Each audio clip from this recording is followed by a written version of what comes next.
श्री स्वामी समर्थ महाराजांची ही भूमी आहे, ज्या मातीला स्वामी समर्थ महाराजांचा स्पर्श लाभला त्या मातीत तुमचा जन्म झाला.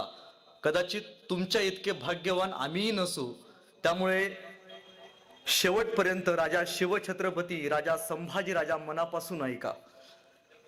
माझे एक अत्यंत लाडकी आणि सुंदर कथा मी नेहमी सांगत असतो.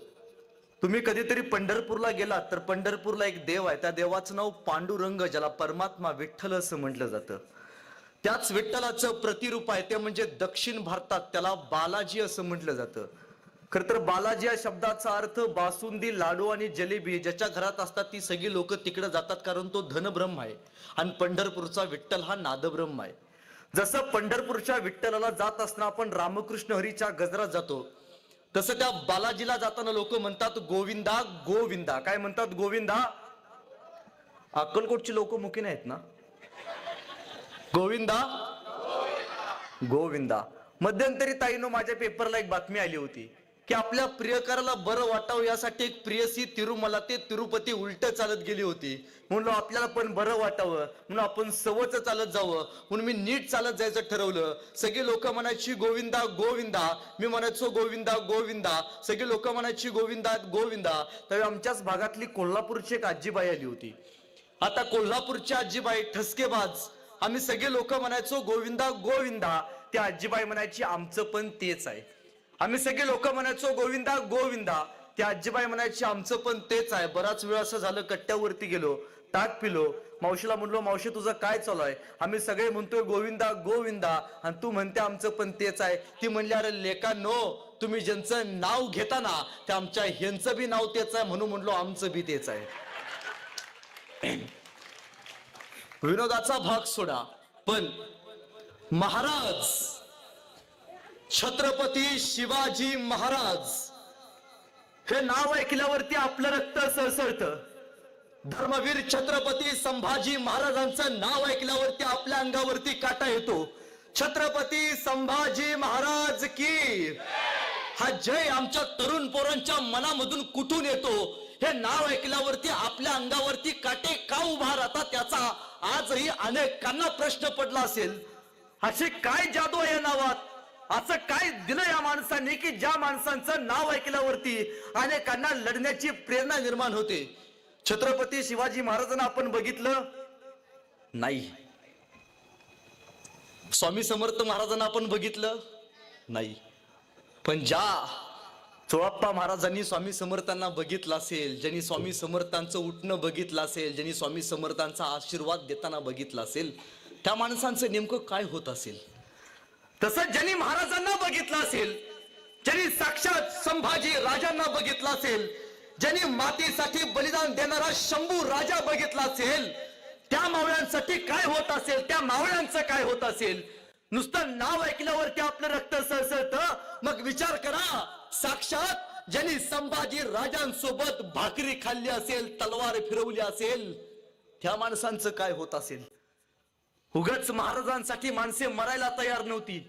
मातीसाठी जगायचं, मातीसाठीच मरायचं हा गुणधर्म या मातीमध्ये महाराजांनी पेरला. मी नेहमी सांगतो, आपल्या इथे एक शहर होतं औरंगाबाद नावाचं.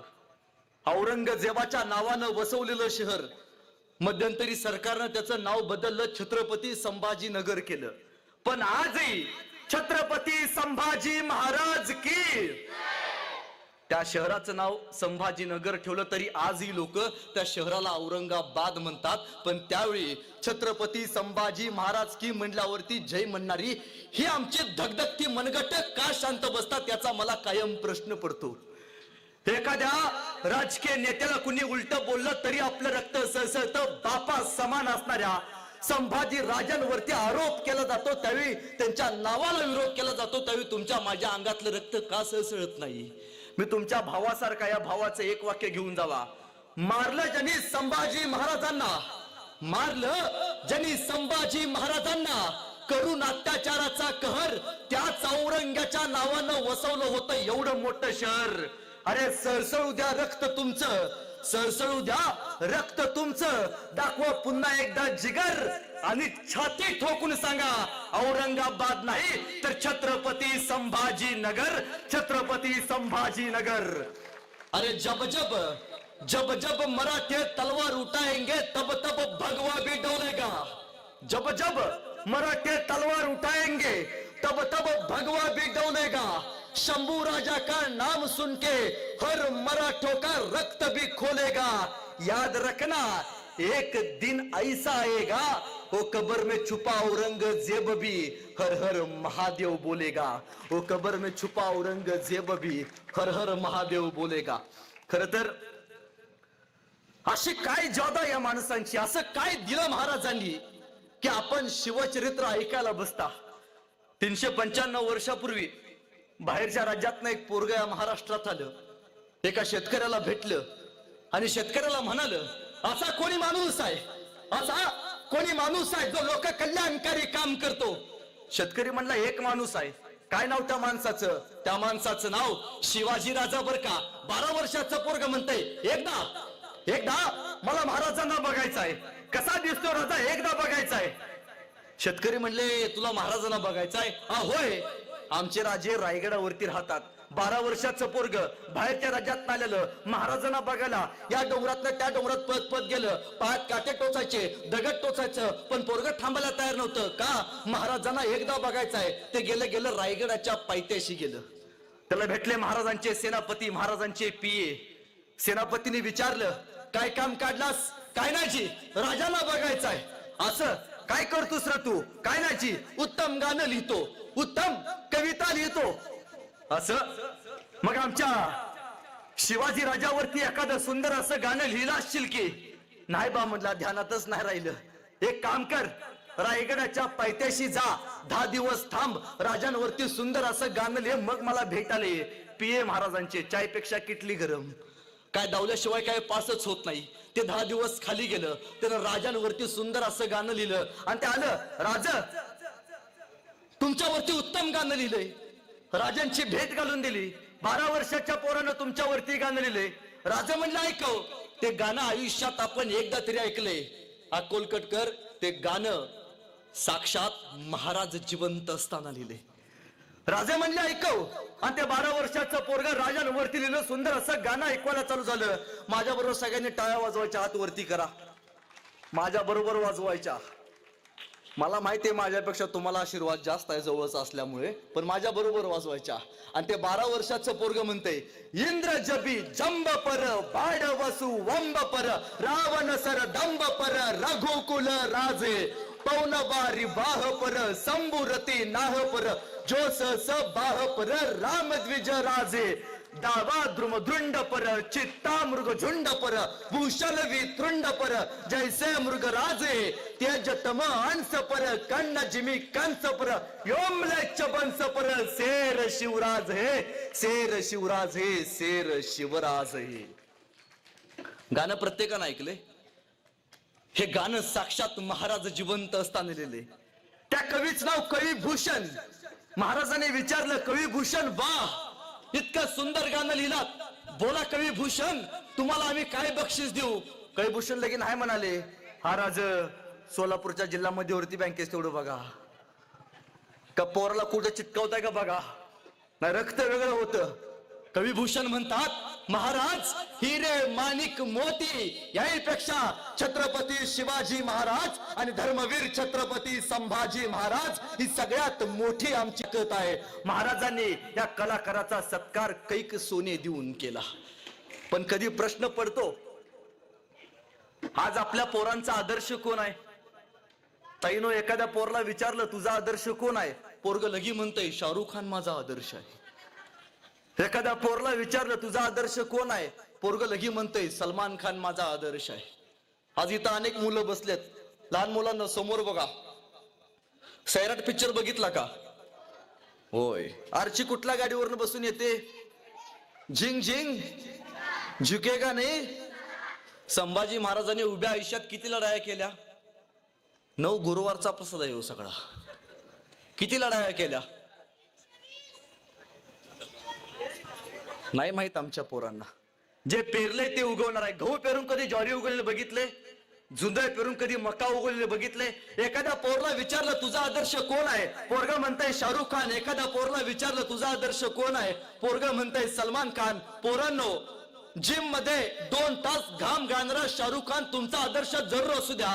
काचेच्या फ्रेम समोर उभारून शायनिंग मध्ये फोटो काढणारा सलमान खान तुमचा आदर्श जरूर असू द्या. पण एक वाक्य नेहमी लक्षात ठेवा की सकाळी 7 वाजल्यापासून संध्याकाळी 7 वाजल्यापर्यंत, सकाळी सूर्य उगवल्यापासून संध्याकाळी सूर्य मावळेपर्यंत 2 बैलांच्या पाठीमाग लाकडी नांगराचा हुंडा घेऊन शेताच्या या बांधापासून शेताच्या त्या बांधापर्यंत नांगरणारा आपला बाप पोरांना पहिला आपला आदर्श असला पाहिजे. आपला बाप पहिला आदर्श असला पाहिजे. मग दुसरे आदर्श ठेवा.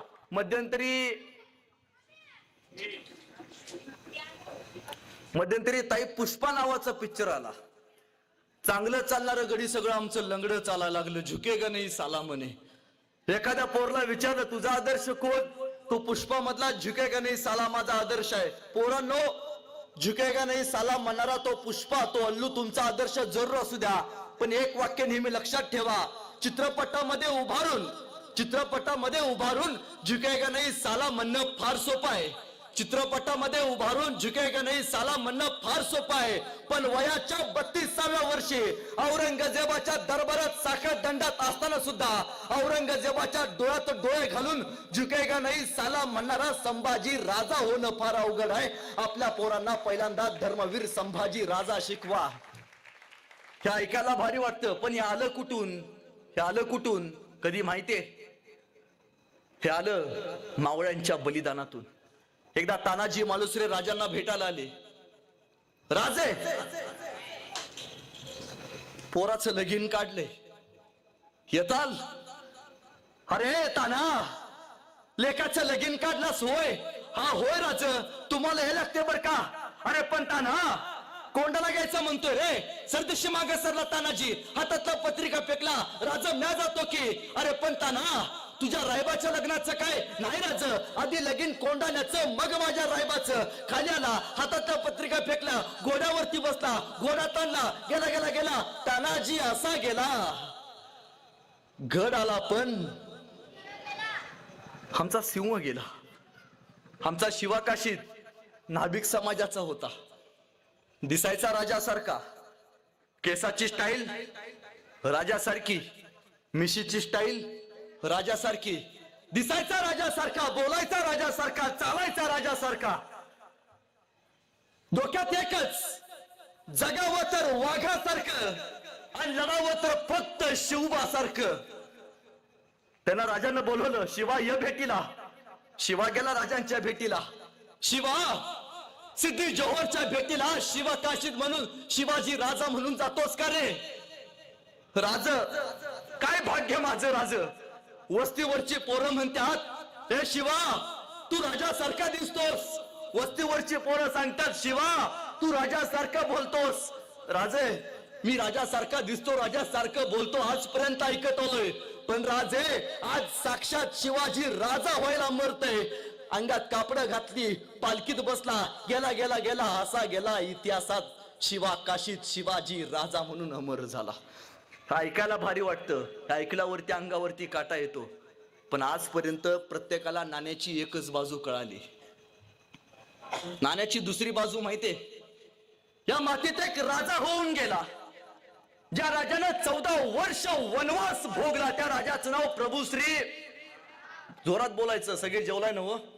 प्रभुश्री राम. आपण अभिमानानं सांगतो, होय, या मातीत रामाने 14 वर्ष वनवास भोगला. पण रामाबरोबर रामाची पत्नी सीतेने सुद्धा 14 वर्ष वनवास भोगला. कुठला इतिहासकारांनी सांगितलंय? बाईचं कर्तृत्व माग कायम आतापर्यंत ठेवत आलो. आजपर्यंत सांगितलं, रामाबरोबर लक्ष्मणाने सुद्धा वनवास भोगावा लागला. पण लक्ष्मणाशिवाय लक्ष्मणाच्या बायकोनं सुद्धा 14 वर्ष वनवास भोगलाय. कुठल्या इतिहासकारांनी सांगितलं? होय, या मातीसाठी तानाजी मालुसरे बलिदान गेले. पण ताईनं विचार करा, ज्या दिवशी तानाजी मालुसरे लढायला गेले, घरी गेले असतील, बायकोला म्हणलं असतील, चाललो कोंडाना घ्यायला बर का. काय म्हणली असेल त्यांची बायको? काय म्हणले असेल? काय दिले त्या राजानं? थांबा थोडं, पोराचं लगीन काढले, पाहुणा आल्यात. नाही, अशी नाही म्हणाली. तानाजी मालुसरेंची पत्नी म्हणते, तानाजीराव एक वेळ रायबाचं लगीन नाही झालं तरी चालेल, पण तानाजीराव छत्रपती शिवाजी राजांच्या कोंडाण्याचं लगीन लावल्याशिवाय तुम्ही माघारी यायचं नाही. तो शिवा लहान मुलगी होती हो त्याची, इवले उलेश डोळे, बाप म्हणजे काय हे सुद्धा कळत नव्हतं. त्या वयात त्या शिवानं आपल्या लेकीला शेवटचं बघितलं. बापानं लेकीला शेवटचं बघावं याच्यापेक्षा जगात कुठलंच मोठं दुःख नाहीये. माहिती होतं जायचंय, माघारी यायचं नाही.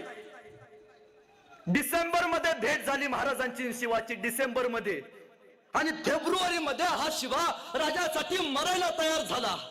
असं काय दिलं या माणसानं 2 महिन्यात की एक माणूस एका माणसासाठी मरायला तयार झाला, पोरा बाळांचा विचार न करता. महाराजांनी सांगितलंय, शिवा तुला वाटतं तुझ्या पोरांपेक्षा स्वराज्य महत्वाचं आहे तर या मातीत बायका पोरांची काळजी करणाऱ्यांना स्थान नाही.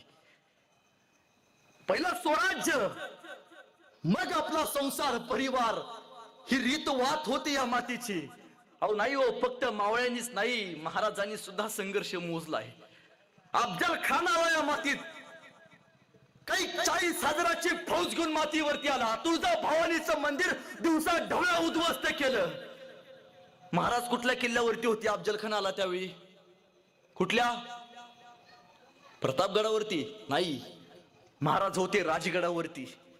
आपली प्रिय पत्नी सईबाई साहेब शेवटचा श्वास मोजत होत्या. शंभू राजांचं वय अवघं 1.5 वर्ष होतं, आणि त्यावेळी पत्र नालय, अफजल खान तुमच्या भेटीला आलाय, महाराज निघा. शिवाजीराजे घोड्यावरती बसले, सईबाई साहेबांना शेवटचं बघितलं आणि गेले.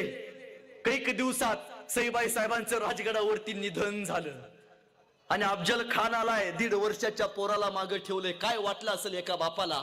नाही, संसार परत, पहिल्यांदा स्वराज्य. मी नेहमी सांगतो, आज इथं बसल्या माई माऊलींच्या कपाळावरचं कुंकू जर कोणामुळे वाचलं असेल तर त्याचं एकमेव कारण आहे, ते म्हणजे छत्रपती शिवाजी महाराज आणि धर्मवीर छत्रपती संभाजी महाराज. आपण म्हणतो नेहमी, महाराजांनी आपल्याला एक गोष्ट शिकवली, ती म्हणजे गनिमी कावा. काय शिकवलं? खरंच लोक मुके तुमचे. काय शिकवलं? गनिमी कावा. गनिमी कावा म्हणजे काय? कान देऊन ऐका. महाराजांचा राज्याभिषेक झाला.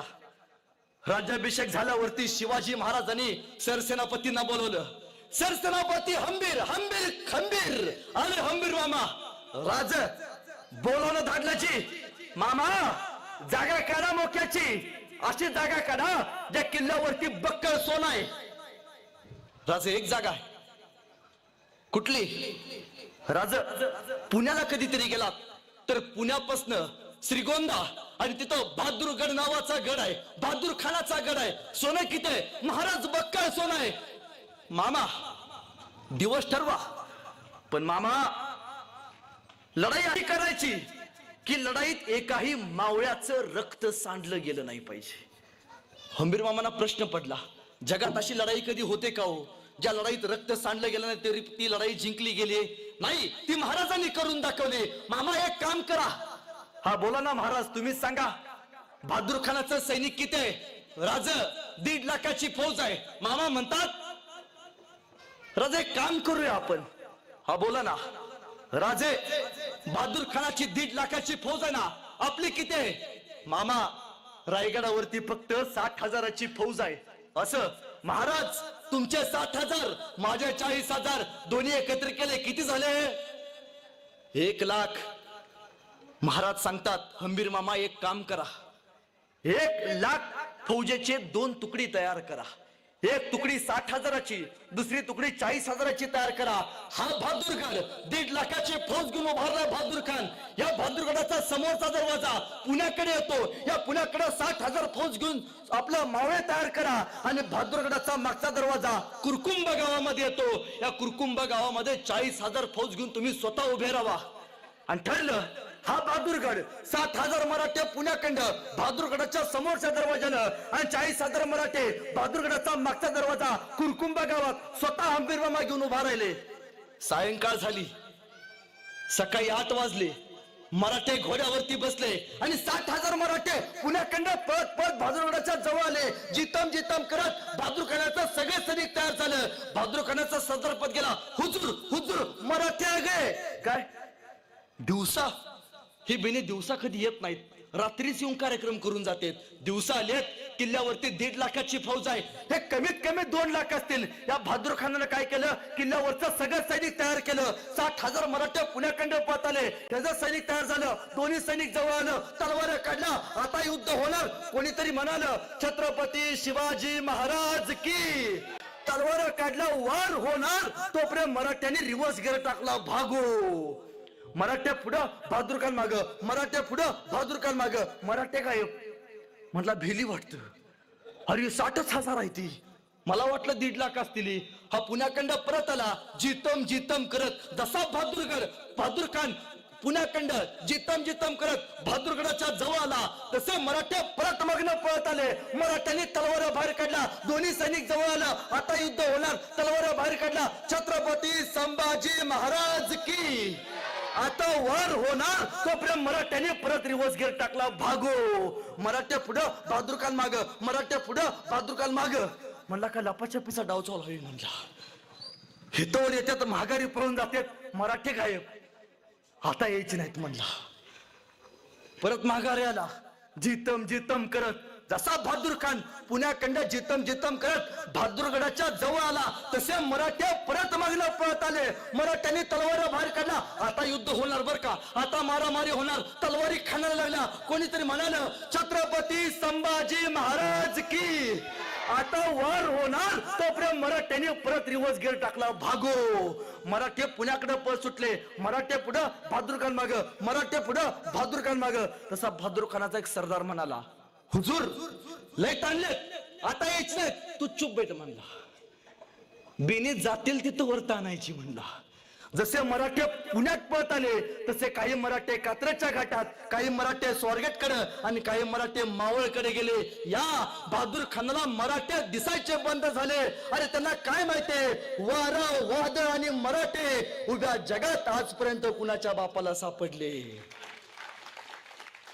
इथं महाराजांचा गनिमी कावा चालू झाला. जसं पुण्याकडं मराठ्यांच्या पाठीमागे बहादूर खान पळत पळत गेला, बहादूरगडापासून 100 किलोमीटर अंतर लांब गेला, तसं बहादूरगडाचा मागचा दरवाजा कुरकुंबा गावामध्ये 40,000 मराठे घेऊन स्वतः हंबीर मामा उभा होते. हंबीर मामाला कळालं हो गेलाय त्यांच्या पाठीमागं. हंबीर मामा घोड्यावरती बसले, गेले किल्ल्यावरती. किल्ल्यावरती कोण, वॉचमॅन गेटमॅन थापड्या देऊन सुजवले.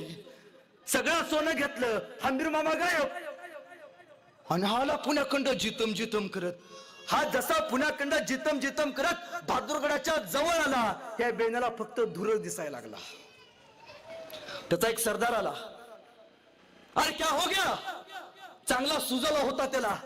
हुजूर बहुत मारते. म्हणला अरे कौन, हो कमभक्त मराठे हुजूर. कौन आ गए थे, हुजूर हो मराठे आ गए थे मेरे पास. म्हणला कौन आ गए थे, हुजूर वो मराठे आ गए थे. क्या, तो हम किसके पीछे गए थे. मराठों के हुजूर. आया कौन था, मराठे हुजूर. म्हणजे बेनेने असं फसवलं म्हणले.